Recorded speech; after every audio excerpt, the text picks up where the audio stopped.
An act of courage can be defined by the motivation behind the act, the potential risk of the act, whether or not the person performing the act is aware of all the possible elements and possible outcomes of the act, and the acceptance of any possible consequences of the act. It also must demonstrate good character within the individual or group of people performing the act.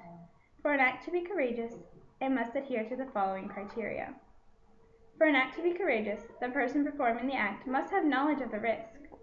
For an act to be courageous, it must be an instantaneous acceptance of the risk.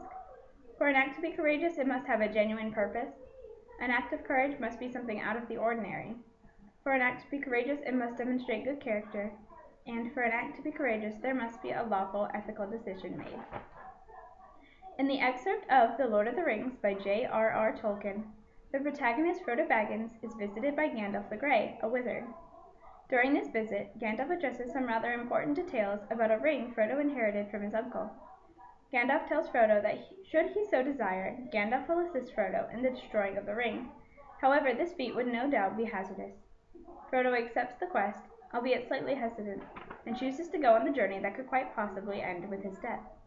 Frodo's actions are truly courageous. He is fully aware of the danger, or at least as much as he can be with the information Gandalf has given him.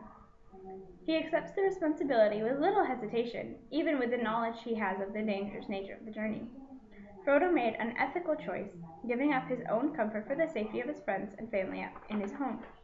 His decision is also for a genuine purpose, and shows good character traits within him.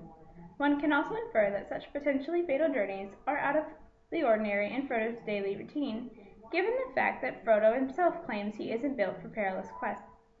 Frodo's choice to take the ring to Mordor, where it can be destroyed, and destroy it, fulfills all the criteria of a truly courageous act, therefore making Frodo's decision truly courageous.